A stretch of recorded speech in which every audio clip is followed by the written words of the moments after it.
Hey, yo, call me O, and welcome to another episode. If this is your first time tuning in, thank you for tuning in. Please hit that like and subscribe button. I am on a race to 2,000, so any help and support is greatly appreciated. If this is not your first time following, thank you for tuning in today. And let's get to it. 1997, significant year. A lot happened in 1997. Daft Punk, the group Daft Punk, released their first album, their debut album, Homework. Hong Kong was handed over to China. Harry Potter and the Philosopher was published in 1997. Also, the Titanic was released.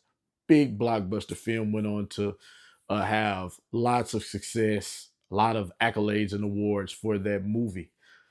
Teletubbies, believe it or not, some of you are younger, you may not be aware, but Teletubbies, a toy, Teletubbies became a national phenomenon amongst adults and children alike.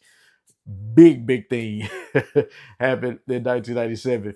Then we're going to go to June 11th in 1997, Game 5, the NBA Finals, Chicago Bulls versus Utah Jazz. Michael Jordan was able to pull off the win. Well, the Chicago Bulls was able to pull off the win with the help of Michael Jordan with his 38 points. What was significant about that game is Michael Jordan appeared visibly sick. Now, the legend has it that he was suffering from a flu, which originally lead to the video of this shoe. But watching the show, the documentary, The Last Game, they showed that it was possibly food poisoning. That he ordered food, he got food poisoning, and that's what happened in the game. But it sounds more sensational to say it was a flu game. So we're going with the flu game in June 11th, 1997. Fast forward to September, the shoe that he wore in that game was finally released. Now, from 1997 until now, we've seen this shoe a few times, most recently in 2016. And now here we are on March 1st, 2025. We're seeing it again. This is the Jordan 12 flu games, or red and black, or the Jordan 12 food poisoning, if you want to call it that. But yes, they are back again. Nice, tough, stiff leather.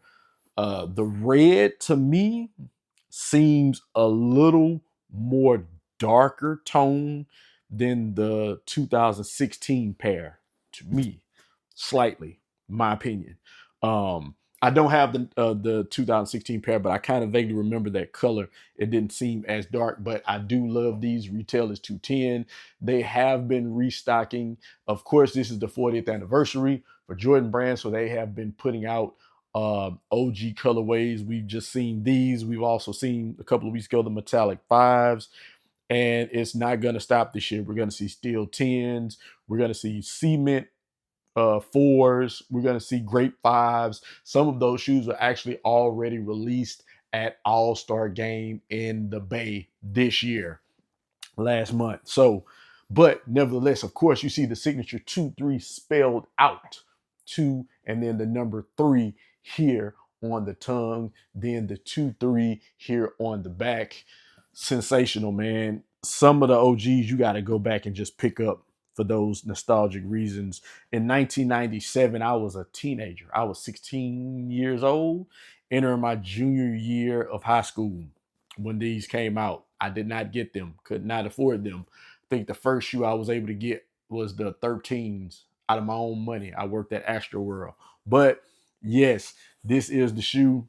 Nevertheless, classics have that carbon fiber midfoot shank here at the bottom, leather all the way around, and yes. Now, sizing. If this is your first time purchasing one, or if you're wondering the newer versions have a difference in sizing, I'm gonna say true to size. I never kind of deviate from Jordans in different sizes for me. Now, maybe with the newer models, I haven't wore too much of the newer models. If they're more performance based, they may be a little snug. But the retro Jordans for me have always been true to size, and I've always stuck to a 13.